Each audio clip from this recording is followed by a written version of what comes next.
All right, let's answer the first question. In this exercise, we will do exercise 28, which is a good context exercise because I think I already made another video. I will put it next in the playlist of the other ones. So I will focus on exercise 28, and then you will be able to actually do all of the exercises, okay? Because we're also going to discuss the tactic, how to approach questions like this, because I can't show you all variations because you don't know which variation you will get on the test. So let's analyze this question. All right, so question 28, please take that in front of you if you're interested in this question. I will put the book here. And the best thing that you can do is, or you write on the paper, or you make a sketch of the situation. Well, I'm not going to write in the book, so I'll quickly make a sketch. Over here, we got the y-axis, we got the x-axis. We can see here that we have a tunnel, which looks like this. And then in the sketch, you can also see cardboards that are going to be placed here, but that's for later. So let's focus first on this parabola. We can see that this is a frowny. Let's analyze also the, this is question 28. Let's analyze also the function.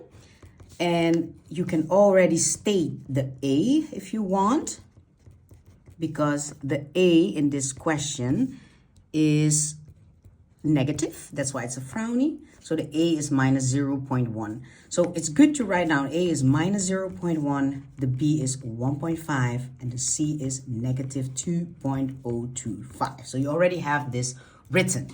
Now let's go to the question.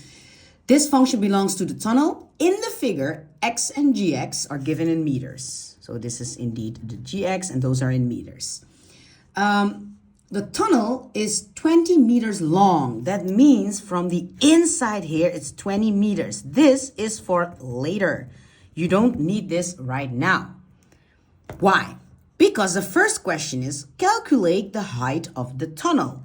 So that means the highest point of the tunnel. And the moment you get a question like calculate the height of the tunnel, so that's why you can write on the paper, if you get that next week during the test, height of tunnel. It's the x vertex and the y vertex that you want to figure out. And especially the y vertex, because this is about the y-axis. So we have to get this, but first we need this. We have a formula that we can use in the ABC form. You got to know this formula. It's minus b divided by 2 times a.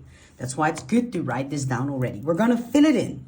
We get minus 1.5 divided by 2 times minus 0.1. Now, if you have the blue calculator, you can really write this down as a fraction. But I have this one, so I'm going to show you how to write it. We do minus 1.5 divided by opening bracket 2 times minus 0.1 and closing bracket. So you really have the, excuse me, the denominator together here. Now we go on. This is 7.5. So this is 7.5 meters. This is the x vertex. Guys, got to pay attention that this formula is only the x vertex.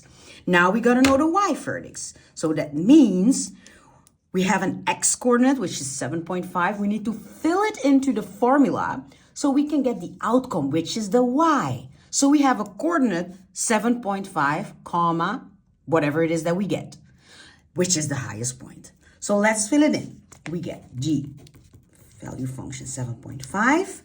You write, of course, down what you're going to do on the calculator. We don't need to put brackets because it's a positive number, minus 2.025.